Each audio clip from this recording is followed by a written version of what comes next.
felo ia tu le swafa man malo Yesu Keriso le tantu li faola ele nei fo iaso ile fa nga solonga o tantu por kalame fa alualu ia mese o le tautua ma le auonanga fa felo ia toai le mai mo mai al pureanga Samoa pia tapu inga la o fionga le ke pikopo mo sese vito li tui fa pe fo ile pa io li tu ainsa me se fo ile au no favoto fa talo fa fo i le fa nga luenga nga lue le tua so soani te akono mfatua ya lenga tai lea o le fa nga luenga i so se ekalesia fa talo fa fo ile la valor pure anga Samoa pia e me se tato o tunu yo no tulanga fa albea ma lor so fo manuia ma lo fo le langi ma o fa awa wina ne o tato por kalame o fa ngoina e tupu le fa tua o le tau longo ya le fo wa fa tasimai le lau masan wa toi a to le lau nei de wa fio mai le fio nga patele a pe fo le fio nga tua ya nima ya ai le ngata leo te lenga ya tu pe ya wa fa awa wina o tato por kalame ne yasa fa talo fa tu le fio nga patele o le fio nga tua me se le te lenga tu pe alofa alofa ko lo fa le alo lo vale alofa foi tato puleanga sa mo po alo fulau ma no se fo langi ya o manuia kai au palolo ko ai au palolo mangia tele e wa ma ka se vo de bocala ele fa ya le ka ko sa vali mo le mo si la ya ole vaya su talua le sa ngatal tato por kalame ile vaenga le ole misa ile taulanga por molinga ya e ia ila si vaenga titi le fia to yo ile tato por kalame le so io no fa wa ile vaenga le so atu male molinga por taulanga ya peo o vaenga le tu pe asa tato ya ile va ya sotalua ya msalo stemi mtesa ole le fio nga parte ile winga ole mele o taulanga ia le sa tato ya iba ya sole utu na ya ono masani tato ve ma ya sing ya ale sa tato tala no ile va ya so utu na ya ole tabla ole ngana na e sel taua o ele a faia e que e sauta na taia to e paule me o le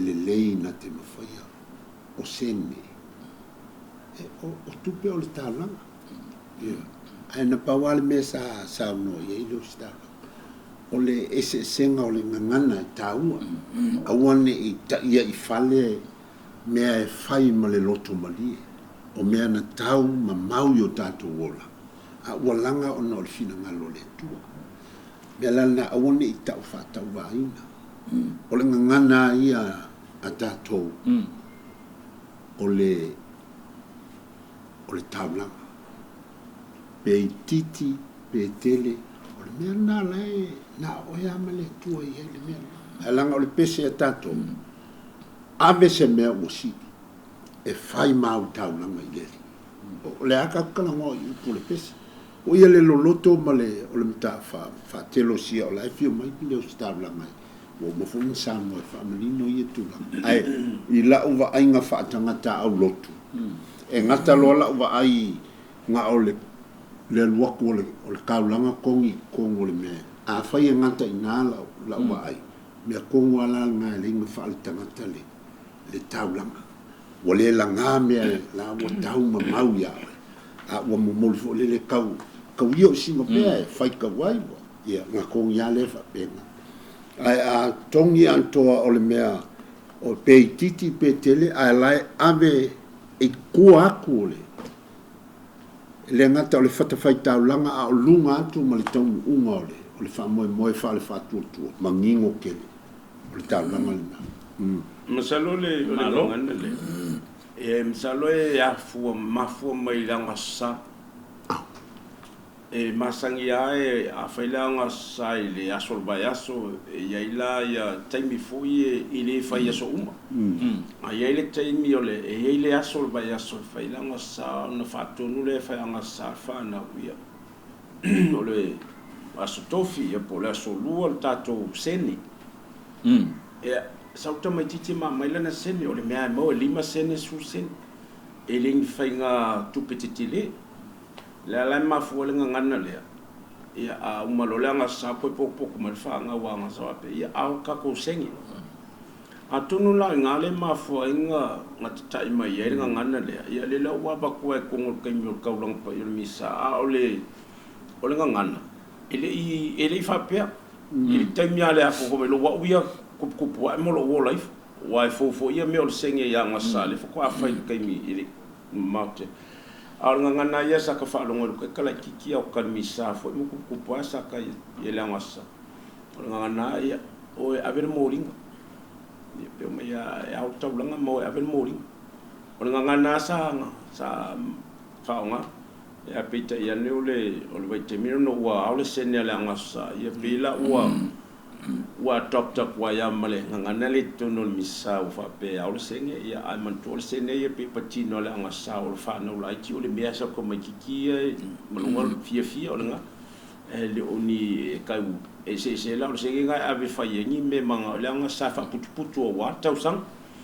o le kaulanga ye tono taulanga pa ya o tu ne le taulanga o le mea ke mo o nga ko ngole a ko nga ya wa na batulola ia ke nge fa pa eu mama ave fa nga ele ko ka fia po fia la bol me fo fa nga yo le na ia pe ole o lo ia ka ma so sa mo lo ma fo wa tono mena na ma fo mo ye nga ngano le ole o le senge ia ma lo fa te lo fiong pa te le telenga tipe la so fina ngalo la fiong al fel tua il ta upule wa lo fa te lo ve ta o fo le va nga le o tanto o ia ile le lo ta langa o la utility lo ia le o sa no pa te le mena na fu ai ona fa i mo fa o po le ta langa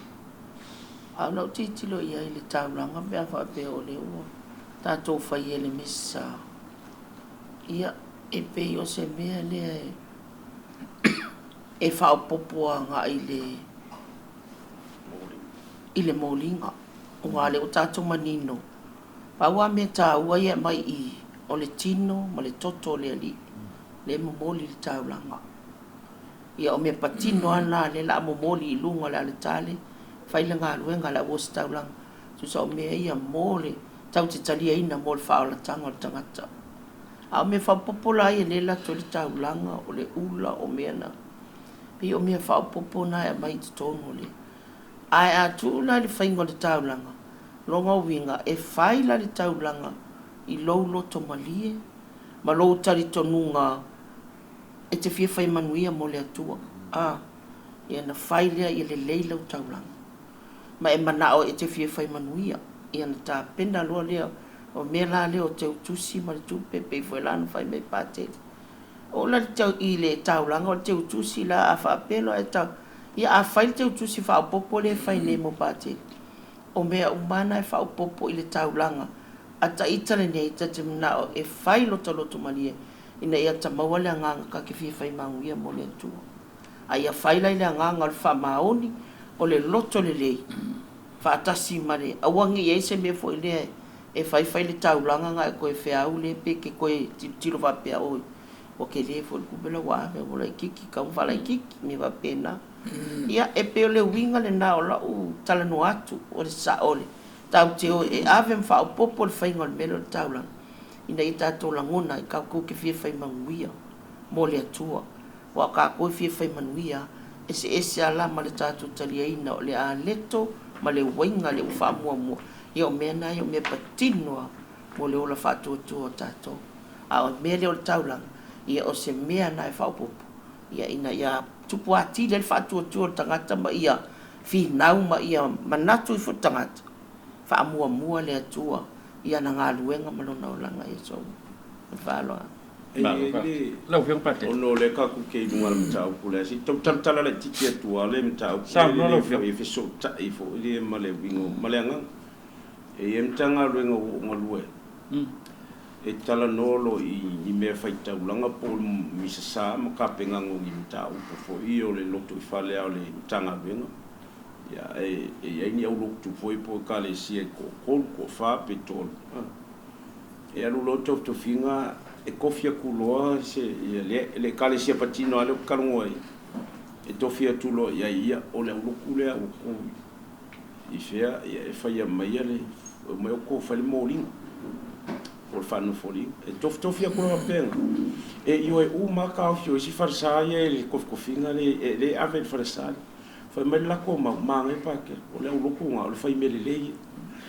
e akangia I kaimi uma so se mea I kofinga kua kui e always sai e se foi ale tūlanga la ku whainga taulanga so se a wheo whango whoringa mo kua I manga ia le kapenga ngo mele le umaka ke vai mai whano whoringa e o ke umea ngā le maka ngo whika ngā ke vai whai la ko kaula he o foi pawha ku kofinga misa tu whatasi am tanga e a waku foi kofinga la ko whai le mōringa e mo koi ka penga le mele le kalanga ia isi farsa o fiko pa ke lo loko ngas o lo kwa fai mele le ia so se me o le kalasa o le kalungo e lo se tala fa tu po se tala fa ale okay lo au ke muso ka wa ku ngai manu ai fo se fina ngalo ale au ma ke mingai le fo ie kofi ko me o ka ku ia vai ka mingai le impedire va so fo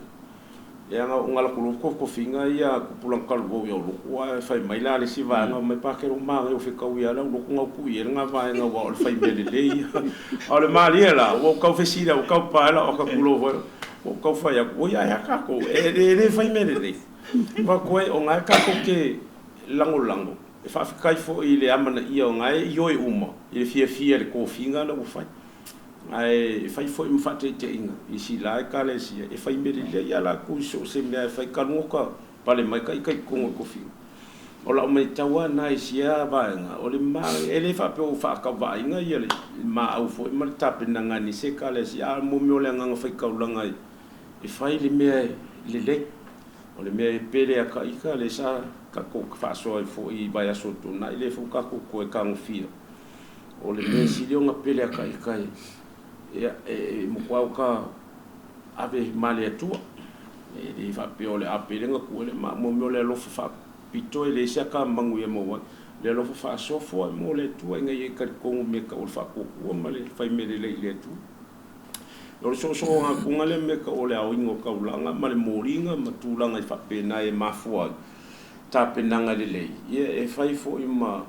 ma so ni o tatou fatu tu I langono fo ia pe on tatou fatino tatou te tono taulang pa yo misai aso sa uma tai uma tatou te o le loko a fa pe o ka ko finga nga e matai tu ale fai me le mo le tu mo wa fai nga bele tu lo na ya lo ko ka se fai ka ulanga I mo le o lo tanga ya o la ka ko kulo la va ku le lang soifu au le ka ko ke ma ku fa piko ai le avela se me piko ai lo kai ka o le ka wa ma pele avela fa la ka ulanga ile tu wa mo wole o lo no le tu lo fa so e lunga o le fenga ka ulanga le ka ko ile tu pe a fa o le alo le tu piko jiringa pele e pe on feta la ia ile le tamai o lo wakari pele nga lo watari o sidi o pele yo to fa longo ya te e pe o fenga ka ulanga la nga le tu mo mori mai lunga ia ngo si lo ka ulanga lungo ko se ka va me wala ka waite bolo ka ko ia tu fa tu toanga au no si ta ulanga o le kaminga la ka ke ka va dio le mali o Yesu at that very moment o le afio ang pa yo le tu olai ka ngu kaminga o le mali o Yesu fia ka usanga lua fe mon ku ka lua o le tu pu kaminga el moringa o le ka ko ka va pe ave ngo fam talam fa so kai mi ole o le fanga taulanga Yesu e kupu kai mi uma e kupu ala fo nai va be nga el to no lo patre pio stigmata yo nga e ai fo va be nga ma fa ali tino pa ia kulo wale kuma la vile e si ya e si fa fa wale tu wa va be e kafe mai le koko o kingo pa i o le ia asia o ngai moni fa mauni le tua i lana folfolanga ma lana feanga inga o kako i le pepelo le tua i le pelongia i le o le ngia tatou i le tua i lana folfolanga ma fa mauni le tua ia e ia i lana kaimi o le misasa i le o singo le misasa kaimi ngā le kako ke o i kale bālio e tu salava po ngai Samoa a o le tua mo lana fa soa mo lona ia soifua fa'aleanga o le kaimi ngā le kako ke i kale bālio i le koluse po i Yesu le whainga taulanga Yesu a le teime fo ngā matala i le lang e fio i fo i le kua i lalo la fiso o ka i ma le lalo langi i le koluse po i Yesu i lungo le tali a tono le tūlanga fo ngā ia le ngā ka ua le whātutua ngā le tā ua le pa ia anga o lungo sankula dio i le so o ngā sori ma le so o ngā whai tete fo i le le ia whai mamalu ma whai fo i le le ngā ia whaaluarungia o ka ko kalunga o mangele so kalkala ku ngole wingol mele o le fai taulanga male nganga fai mele le mole tua wow e awala mai manu ia famni anga le tua le fa peka ke fai o lo ka fia mangau ioi ka ke alo fo ile o ska ulang peka ke alo fo ya ko mo so peka ke fai fo ya i ka so atua o le fai nga ka ulanga nga o le polo inga tu mo ia lo fo lo tua i pe ia lo fai le tua e lo fai lo so atanga tepe na lo fo ya tio o le mafua ngal polo inga o le alof which in fact o le kaulang pa el misa o le polo inga o le alof o le Eucharistia o le ufa eleni o le Thanksgiving fa Britania o kako o le taulang fa aftai o le winga ngal misa sai aftai ai o le loto maulalo ma le alof o le tu ka ke alofa ko fo i lo sa tau so atanga ia ngi umal kako ke mia le la ka ki malo sa no la fe pate a umi sala ngau e ma ngai foi fa longo ku la fa so ma la sango ai ole o langa fa tau langa ia sia ma la talenga twitter i pe a fa wa manatu e fa ile mesili le tua ma avel tau langa i lo loto anto langa le sa nga e usua ma ile pese ko ile ave se mea o si ya a fa ko e lo sfuka la ku pele ya oi le faier ko nga ele sa ka me kia o nga le so fu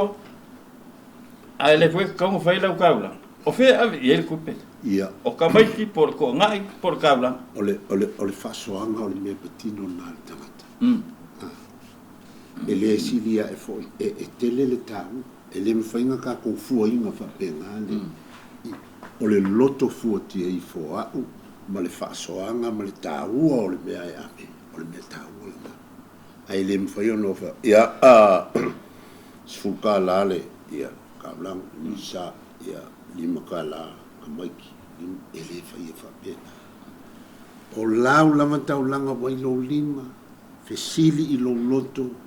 na momoli le me te loa o le mele leile ele o le lei o lo ave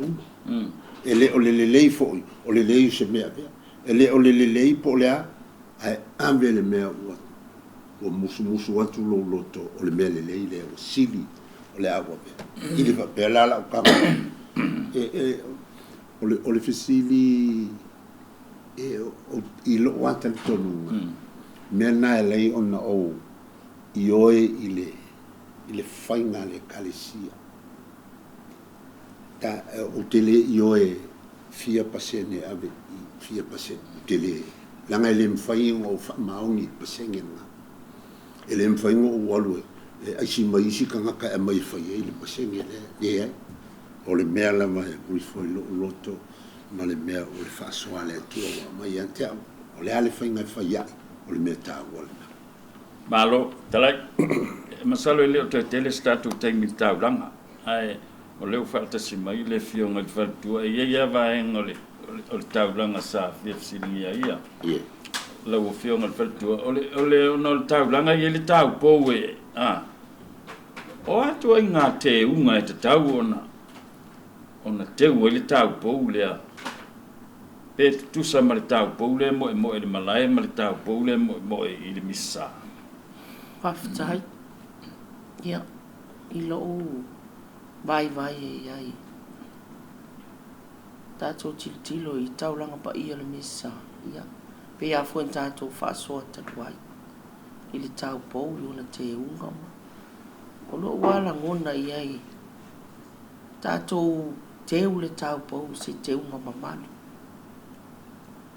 O lava asina i e tonga le lei, ia olona titi, malona pale, ia malana ula nifo pe afa pe faunga, lava matitoelea. O leisi fo i vaenga,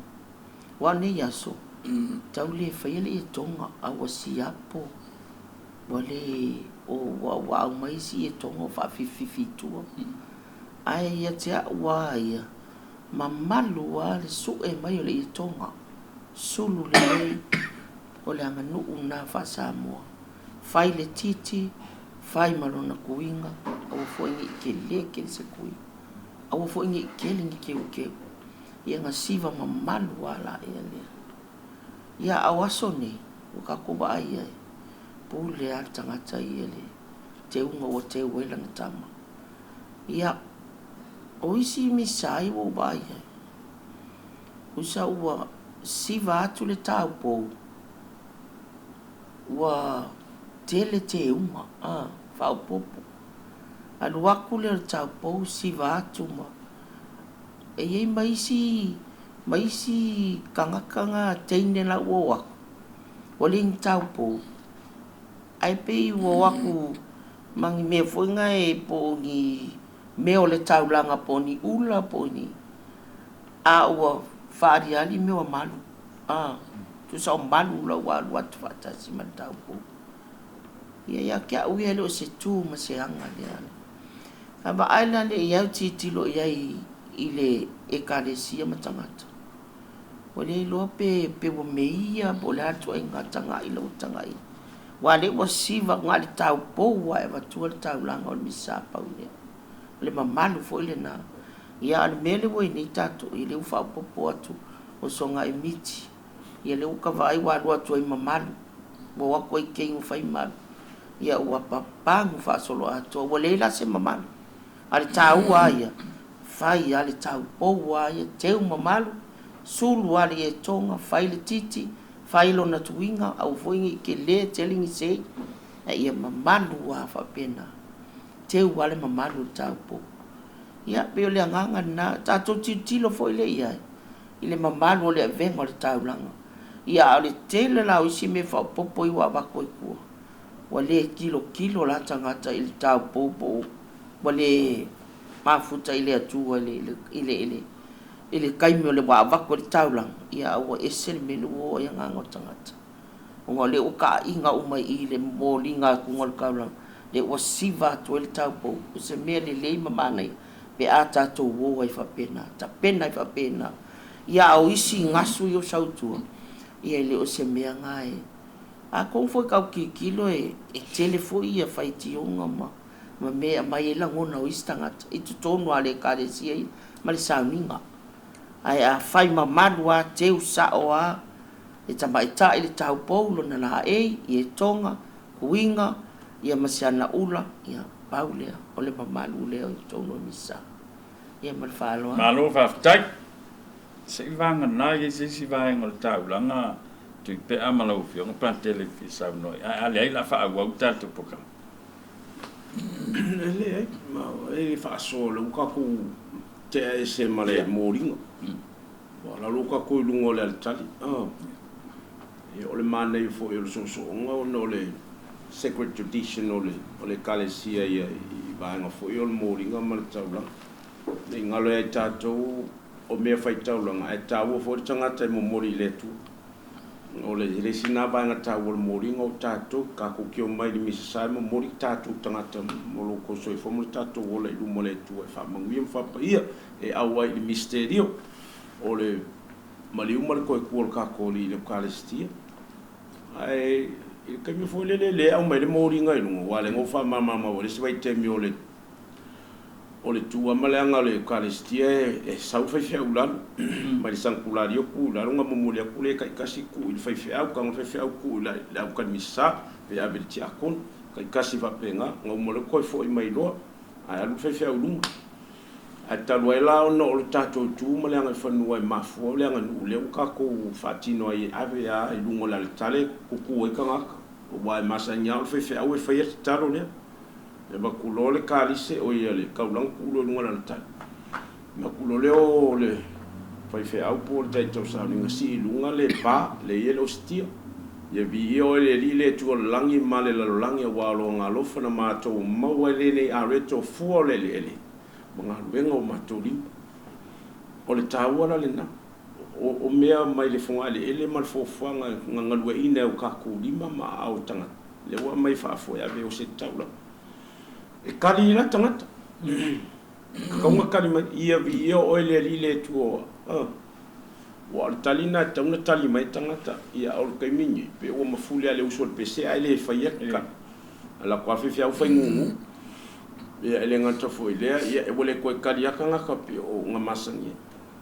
ia ai e fa pena fo ile kalisi yo le to langi mala langi walo ngalo fo na mato mo wale ne waina fu le vile ngalo wenga o mato li mato to mori la ufio ma wale o lang fa ba ia pe o kakalonga mato o fio le kalesi o pe ua bao ia ona o masanka ko ma mafulia mele o le usul pese ai ko ai kakalo kawa awai tawon pese e kawa fo ile kakalo ka mo fitalia ia ai pero si me fo lo ka va ia e o tu lo tanga te no ka va ko ngo le masau me lo ka mi sau mai susu ar kalis pe susu ar supori o que le lo pe sia ai fa pe ale vai se le ufi le pa ia fa tu ai foi ka kere fa ia ka ia me aso o fa tu ai fa ia me ele o ka ko maka fa tanga ile mele ka ke o ka ke kausia kule pa ia biore akava ko masau mai ka misau mai o ku susu o que le fa ko fole a pa me soli sa uninga ko ai pe ala e si la fanga le ko e pa ia o mame o mal fa pa ia pe o fufia kimpusa e o ia fa pa ia ngale tu e mamana o le vingola o kalanga ole ele o se me manga ia mele o mai soli mai o le fai kakalo mai ka su e fo le me ale ko e pe fa karia ka ko man moringa ko e lo mo mori e fai fe auli ne tau langa ma fa tal ai o lo ko vai le me fo fai o lo e fai ku kakalo pa ke le ka fai masau i fo alo ia o alo le o file di fo o la ko mi sa pe ku mai ka fa po e sa su e ka ri e tu po ri o be ser ka pu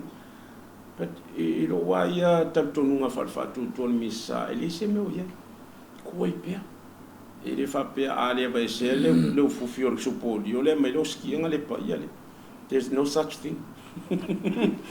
yeah o no le me ke po fa ko ngonga ka me kan mizale o wa e wo la fo we are top ia me ia ka ko ke au mai fa popo ni ritual sacred traditional ecclesia ile taulang pa yon misa ia pe o banga ta wana ole sa ni ngai ke lu ka ku el fa so ai lu ka ku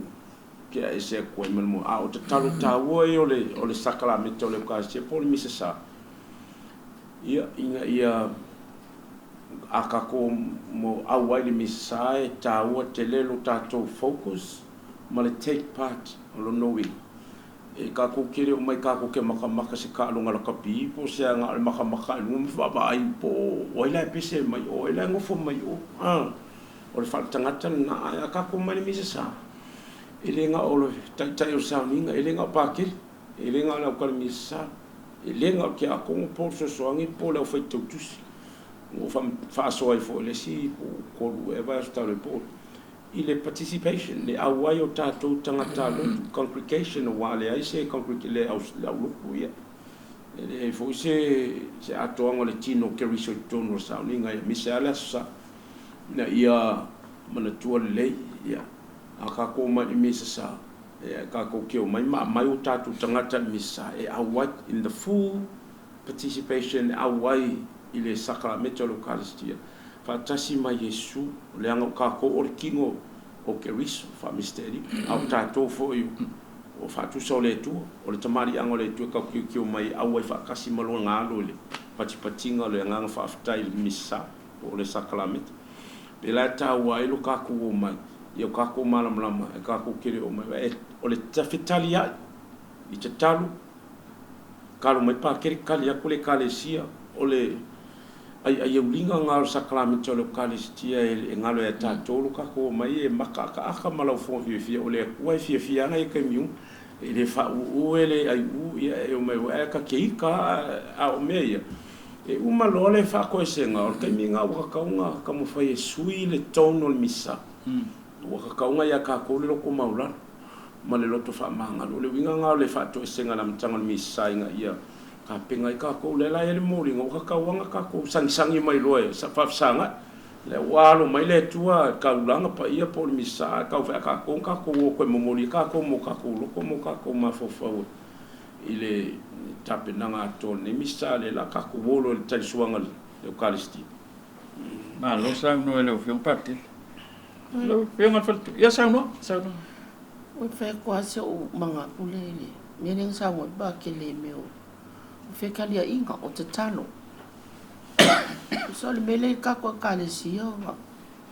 nga ka ko mai ama loko mai la wai lo fe talia inga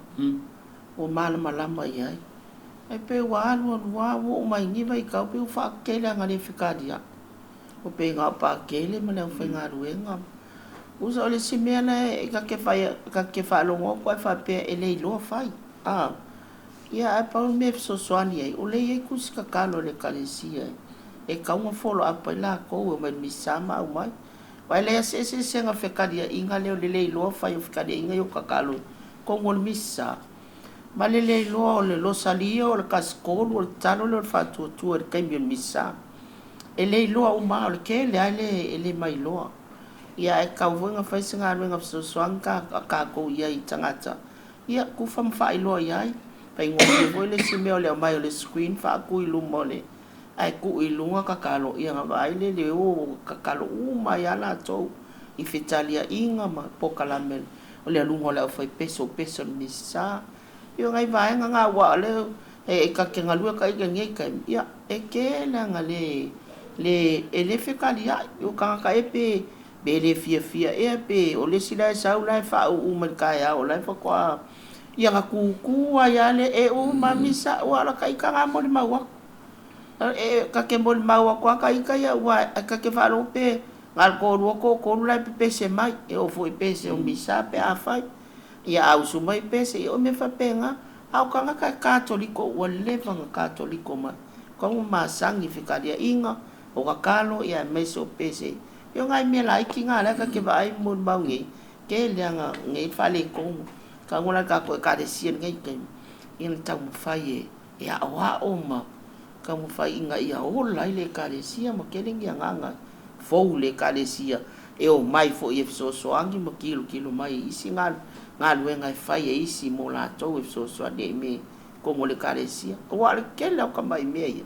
ke le fo le nga o le mal malama o isi wa le lo po le mal malama yo isi lo ma ko mo isi ko inga o mal keminge o foi kamika o sa e o mal keminge ele lo a fa de angelo ka mai ka kalo ye menga ke lo ka kalo lo kule ku sikalo wa ka loko keminge ka ko kalesia inga ia kupu ma ola mai lo o ka ko ri kombo ia ngai ola ma katoliko ngai ke lo ai fa inga me ye mo le kalesia malanga ma le so ingo le sa no fate o le mele sa ngole fiong al faltuani ko e sa o le fo ke mai tau mo mo ma wa ya wil fa fita le tu mo mai e se simtanga be e fia la ko e pesi o fa kulole e wala ko pesi la ngo misa va yaso e li fa pesi fa solo a ko pe o la sale e se me o ia e feitau mai tātou talo a whai au te pese aku sisi vaenga le a le feitau ngā lolo le mele o le malol karo kasi e whai kulo e lau mele pa ia po le misterio e mo kwa le mwhai ankali me o masangi a ka lātou le pese a o upo whai o pese o sui lyrics po upo pese i le whaungo mele o e ngi a kua ise ke mika karongo e koe ngā musika ma pese a o le whawitau nga wa masangi la ko le pese nga a wa o foi fatunga fo ia ma ese upula o kam fai la fa lo ku fai aku ia mo fai kam me ka ko kalo i fitalia inga le sa ngora fi ngol faltu e fa penga fo la ia fa ku nga wa se upula e pe o whawitau na o masangia pese ile fa kunga malea ese version ese le fatinga le sifatunga ia pela o mas a fa kulole la mali o misterio fa tu if you ku ele ese pe wa le wangal wale o solo ia tole malam sai eu fo la lo sa di o le sa no fa tu e o ke sa o fa sa o ke o fa wa ka ko e a fa ngi se aka wala ngolo sa di o masinga ngi e ele si ba ngai nga koma wo mai e ka ke falo e o so sa o ale miskerio ai manga ko o le no sa dio a marca le coluse o sa wele fa popo e ko o le coluse nga la wele tau tino ngol fa tu ma se o lo fa mari e ko e nga lo la i ko a lo le miskerio e limo a o le mele o mo mai pe so ka ke lo ko ba ko e le shortcut le me o skipi wale la ngol fa tu e ka nga la wa ko le fa popo ma me la marca nga mal coluse al mele ia o sa o fa popo e ka se fulu tickets of the rose ai le la world cup ki ngol fa tu a matime e fa ko fo i mele o e su e ka ku ele e se me su i lo sa di o la ka lo sa di me nga ia e a pe o le su ngol lo ngol pe o fo la ko ba pe na le ko ko e mo ki fi va ver le picol pasi ki o sa le pasi io ka ko ka ngol fo me le tu pule o langa e ma foi va ngari ai sa le leia on lo tele o swingo lo nga e ka un ka ko kom fai ko ya wa o le fatto tu a wa o ka pite po le a on le fatto tu nga le kale sia e pe la me io le soi fo fa le aso ma me fa pe le o ka ko ye le mori nga ma ta ulanga ma fitali inga o talo misa o talo ya la nga fai ia onga ia a waita to ma o talo fa pa ia ngo tali suanga le la ka ko fai ba ku malo sa no i lo fil tu pe lo que va ko le vanga e oli mai ke le lopo le ale mele ai ya a faila o el tangata aulo fitalia inga ia o le ke ngofungi kongol farsa lai sa ngo mai paket a ke le kali ya se mekas o le ale tu inga kato liko le mana tua fo io tanto ia ole vai ngale ai tau na a pawasi mesi o ke mana tua tanto e te talo tausi e se mai ai lau o ia te talo patino a oi ai e tanto talo tausi ole matango fiel na ole kanisi e te au mana tua fo io le Vaticano mua be a foi saolo tau mana tua sa u mai le tua le foi au e fasanga yo fai le misa e tau mai le Vaticano lua wa le liu fa fasanga i lo staula ma le au lotu wa ye fetalia inga e fatau ale fo wa le kako inge fo vai ka wa pa i wa o ile vai ka o mo meo le whanongolongo musika o kanga. O lo popo le ngala o lo u tangata. Ina nei ni milo tu ai tonu. Ma le tū ma le anga ma sani le kalisi. O le tāwlanga pa i o le misa. E le mawhai o na anto o tolo wawa i pe a whai na o lo nofo ma e. E te tau o na e tali walanga i eiva henga whatali. E tau na whatau. E le leifo e le pese e leisi taimi. O isi tō tonga le misa a pese, ona pe pese o mai leo tangata, ia ona whaingo fiele. A isi tangata a tali, whetalia, o ngā au kāle whakalia, ka. Ai, ia te a uia. O le mea i le tilo a lo tangata lotu, ia o a wai. O a mea o tawai ona o a wai tawlanga pa ia misa, o ngā kawai ai o walu misa. Ai leo ke le alua koe. E whaaringi o ofu ma whai, mo whalongolongo o se kua ma ka kuunga o le musika, ma le au whai pese, ma le a, e te taua iei vahenga o le misa, whauma le pese, ai se ifkali a ile, o le me taua nei, ai awangi i, pei o le a, i lau wa ai, pei o le a whai mamanga o le whainga, o le a kawa uma ele pese. Ele pese le. Ala le pai mea nga saungo iei le whaisha.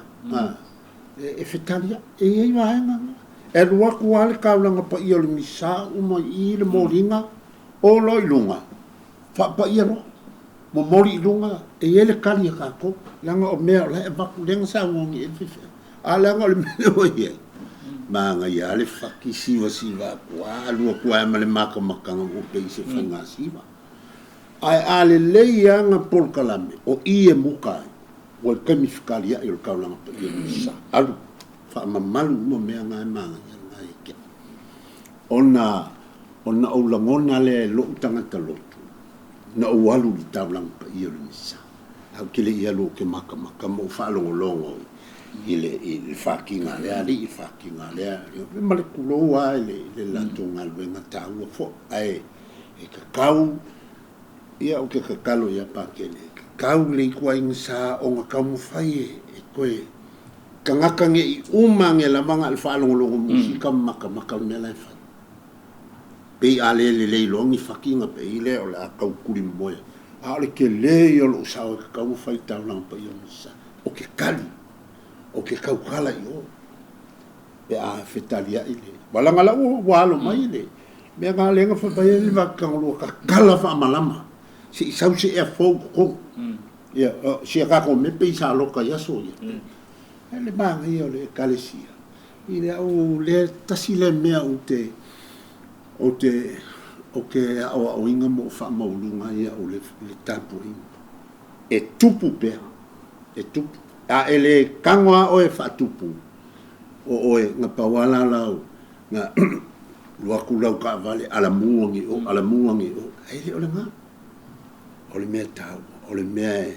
e momoli lo tangata mo lo taimi ame e o ai la whanga o mai o le lo ka ki vai a kua ku momoe pe o ku faike pawal mea ia o le falsa ia fa wa mo le tradition po le tu maleanga masan o le falsa ia nga fai ma fa kong mariale e o afa mai o me ma ko fai anga sa ma mai fai mea ia o la o kali le fa ka au lo ku Prophet Day seve la tanga tu sa never oi fi sa mo po aftai e o le siva nga le fia fa bo foi pe maka ngo fia ka ko po kalame o le mea ngai o le osi o le misama pe o sa ua pa kele ma pi kulanga o mai o le siva fika o le ko o me o telefoni al fa fika o me kasi le wai kongolo o misa e fa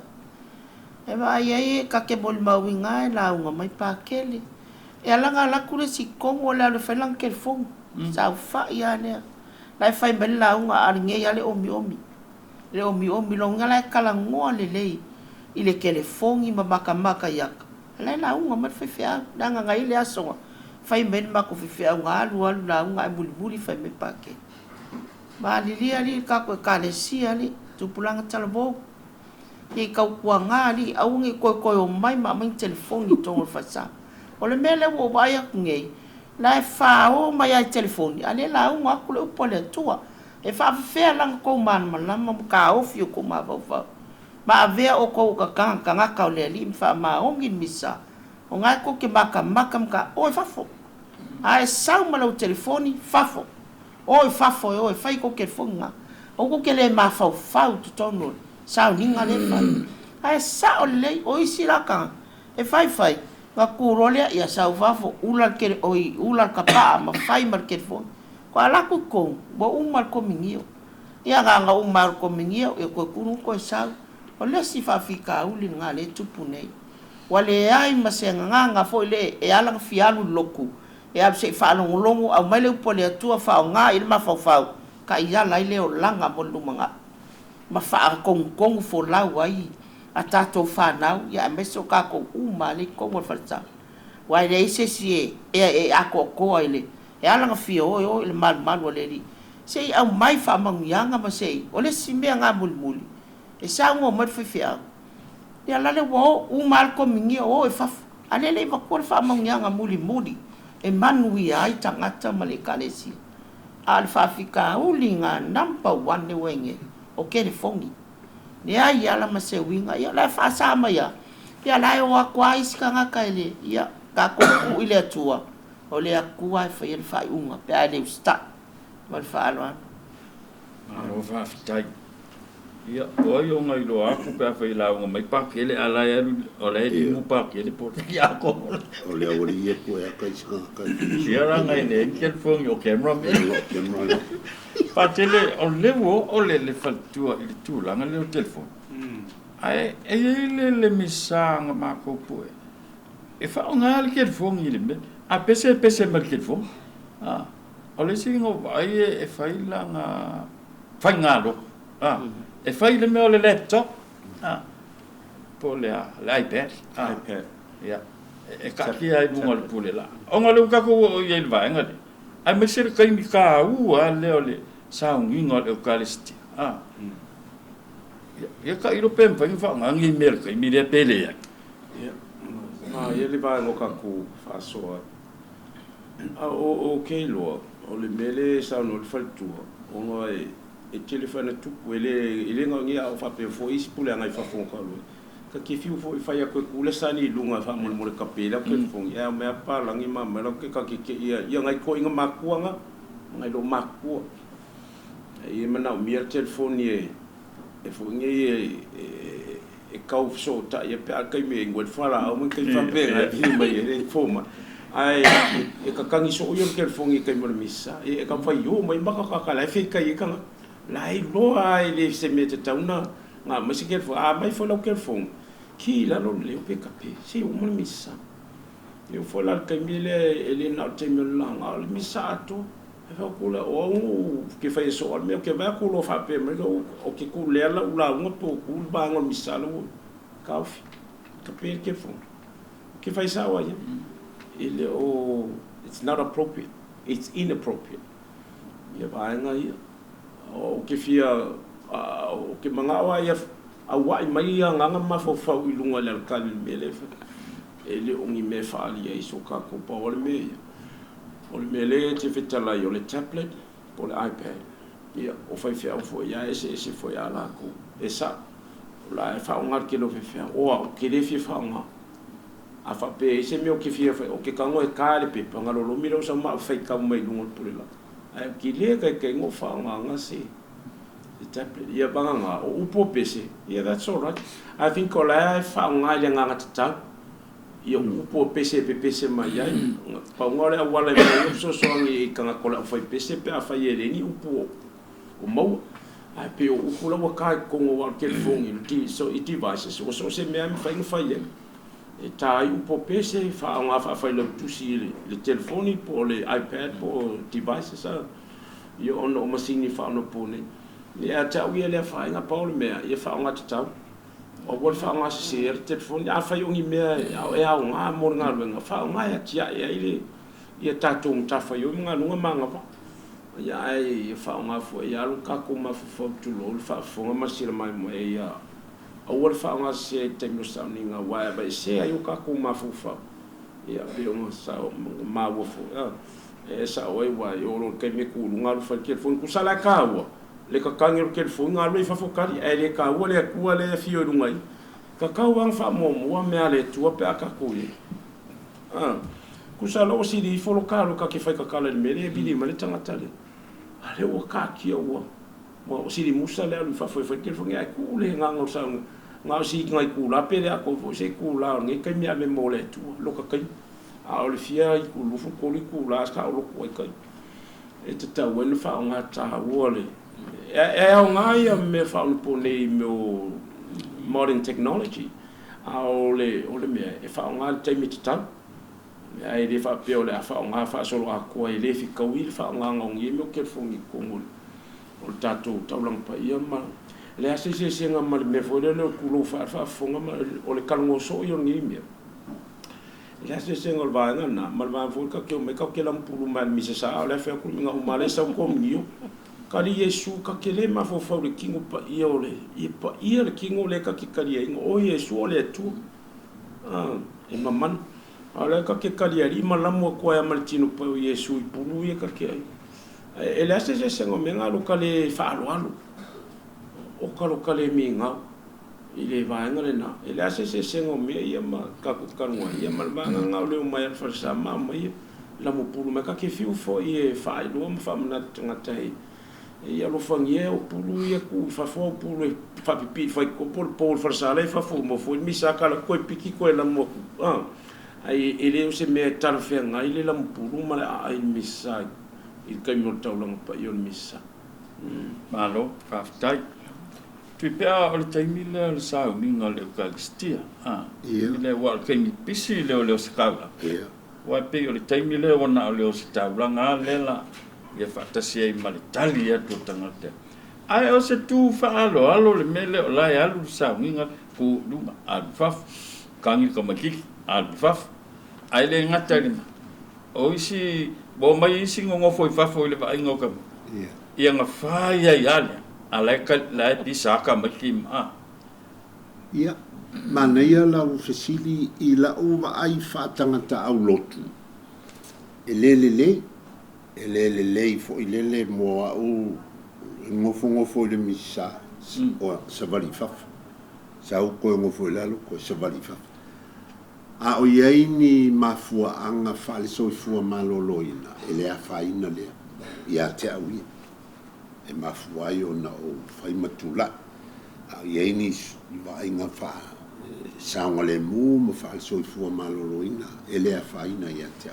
ai o le memoni alna e ele fa pe o ke sau i ai ei se isi me o le isi le me te tauna tilo le ia ila to va ia ma ai le se manga le malu po le mo tangata Wai, tasile na mea ele. Ia oisi wai oso ia saka ilua ia. Fai sa a fai or kai au le misa. Ia sa fai alo ku ia fiafi. A fai or kai au le kasko. Mal sa minga fa. Ia e fai le misa ele. A oisi e fa penga fo isi a kale sia, mai si fa sa bo bai. Wa aveale ona o swing le tau. E tasile me tilo ia. Ai mana tua fo ila o e le tatou mau fa katoliku e ia ile me ta o le ola faita langa o ngae kule ia le ola faita ki nganga io e le kulanga le falsama ia ai o ke o sai pe o la ia me ngo o ili ma me fa pe ngana e o sai pe a fai me o malama le ia te fisili ai la vea a fai e pele ia te o le taulanga lea molo fa o le tanga o le ala li si me kosilia io vanga nga ke ngofo kwa e fa lo mo lulu mafu e ko ulu anga ala ke ngofo ele ai la e fai le me mo le sango le bu pe o le me ai ia te uia o nai mafu anga vai fo ia fai mao e le ko inga ku so e ka o le ku fa ka fai io sau ngei ia ngiva malonga o fo mai New Zealand nga le ua maku saf ale nga o le lua ku le lo ku ia ku le lo ku ale lua ku se ingo fo le ka se le mai se fa po se fa malu lu e ku va penga ia ele tu lo vo le fio ma le fa tu ala o la o le ai fa tanga ta au lot e o le au tu la va ia te au a fai wo walu taulanga pa i o le misa o fo le tangata matu o fo i o le tangata ngasa e re ma fai ngas si sena ai a fai ai pele le taulanga o lo teimi fa pitoa le au te toa tuli ai mo tuli vai i lo oli taua ia te o fo le au koe fo i fai ngā luenga ma feo ai feo a si teimi lai titi a mo le li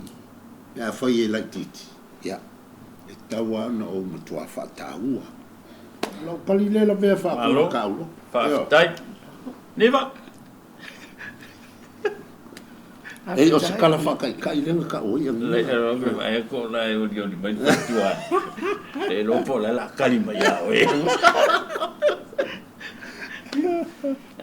ni o le nganga ia o me o masani ai le o la fa le aso ia e la ngona le vai fo o le ma fau nisi o taimi ma nisi o aso i kwai ngā me fa bene ia o sa o ai le sa nganga yo ka fai e le nganga le loto mawala lu male on sa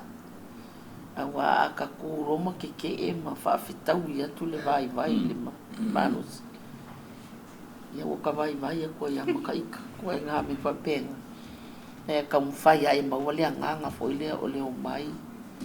ia ma wale nganga le misa ma futa ai ni vai nga fa pena ia me fai na o I fa foto o mai to pe ia foi se stanga te tu I te mai fa file mu fa fo ia ai fiu mai o te tonu ia le na fo ia ia me fa file mu o te mai titi o sa ile se mal tapu inga ia ona o wa ia ile si kai mi nga e ka ngi mai lo la ka ma vo ile ia ai he mai male tina ka a makaronga mo fa ku lo fo la fele le va le ai ku lo le ka tsau linga le wo fa ia go ingala ia ngolo le fa fo wo fa ia fai fu sua ia wa me anga ku pui I si lo ku mai sa ninga ka ko ia fa wo ku lo fa fo wa ke le ale me le fa nga ku o ka mai a wo ese me la wo fa fa ia fa ia lo fu sua nga ia le a wa ko le sa ninga o ngole a le lava to ala mama ia mau le nga lo to maulal a fai lava o le wa sau le sau ni sau malutanga ta atoa li tapo inga o angi si fele mai si lave ku usei uma sau ni ia nga o le fa tau nu I tua I to a inga ma me yo tato a inga me ka ko ke ngompi ai a o sau ni nga ia lava pele le nga ngole to fa le anga malu ia fa mo I le tua le musmusunga ia au mai le atoa nga o lo fia ia e tapo I fele mo le tua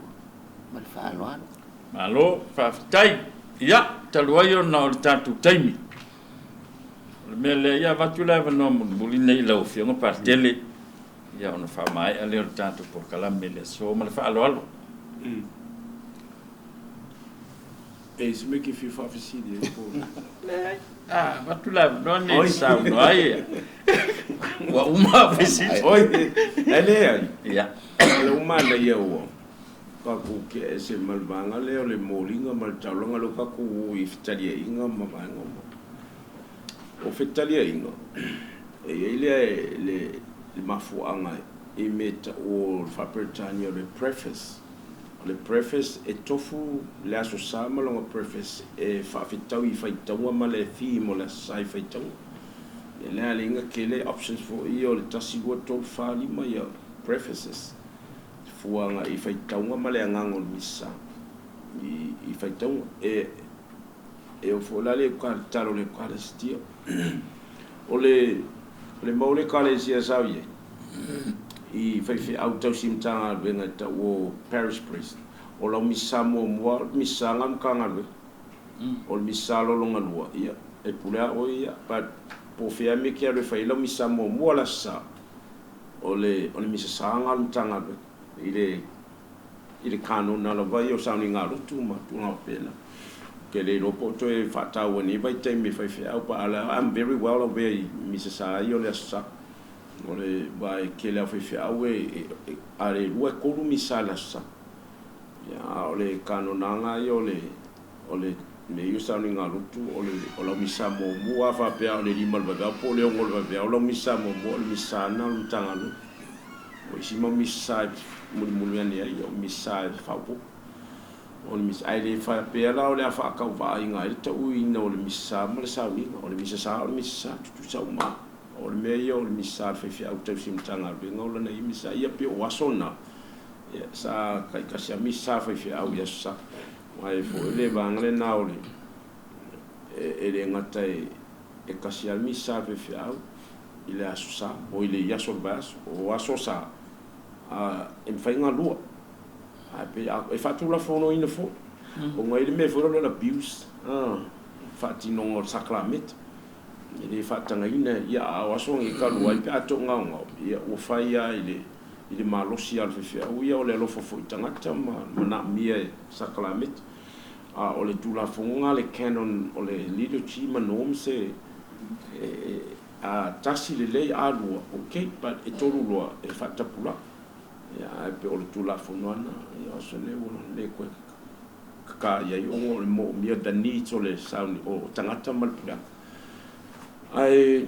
malo faftai mo tapo kala me vanga le tato ya tonu le uka ko sabali le talo fu ia le karistia malanga ia tu le talo le ri ka o kalume ai tape nei tato le fatum tumo le o la sia le fatum tumo o sounding alut le high peak le o sounding alut high point o le sounding alut le pe akakupa ia le talo le li ka ko fa so fo ia mane o le ka ko o le po ia o le misterio o fatu tu e fikaria ia le sa tatu tano ia male great army ia pe vanga mana le ka ko ia ke minha ta o fitali ngama talo le karistia male consecration talo le liwina o le falawa male wenga ile tino male to pa yo Yesu ia pe vanga mana le ta o le pa ia angol sakla metalon tamari anga le ka ko ia i mafo ka ko kalongo i mema maluma me pa ia ile soli pe o tato e ele tutorial e ele talo sakla metalon le fo le karistia ke le ka ko kalima fa le ka umal maluka ko soli o ngai sakala meta ia o vanga o mana le ia le vanga le tatu te fasoa ina ia mafai fo ina tu ala lufo ia mese fo ia fa iolo la o la fatu tu le katoliko ina ia mo e fo sina mal manga se faso fo ia li se fo kai mika ko misa mana na tu ma fo vanga ia lopa ia anga maloma malu ke alu moli mole tu ia fa pena fo tau singo malu mal tamari anga sakala meta lo kastia ka sia ni ba ya so ka nga palolo mo e fo se ki kele o fa fingo ko samia wali fa so mal fa tu twang e manu e tele ta tu po kalame mal ngi ba ya so afta ole tanto por kalame na mo le so mal ni va ya so fa tele la va ila mai mo mai tanto fa tai va ta si le fionga le gensla fionga pa tele pa ta sala ya mo fa so ta ua ma se foi le fionga le faltua ya niva ya fa pe foi le talenga ya tu pe ya o fa so le so ya o fina ngalo la vai o por kalam ai maxi o le fa ta wa ino ta la pa i o misai pe o tanto ya tu ta mai verso asau le o tanto o tu ai ile o nga tu tonu o le ta la pa i o misai manuia to engol ne yaso so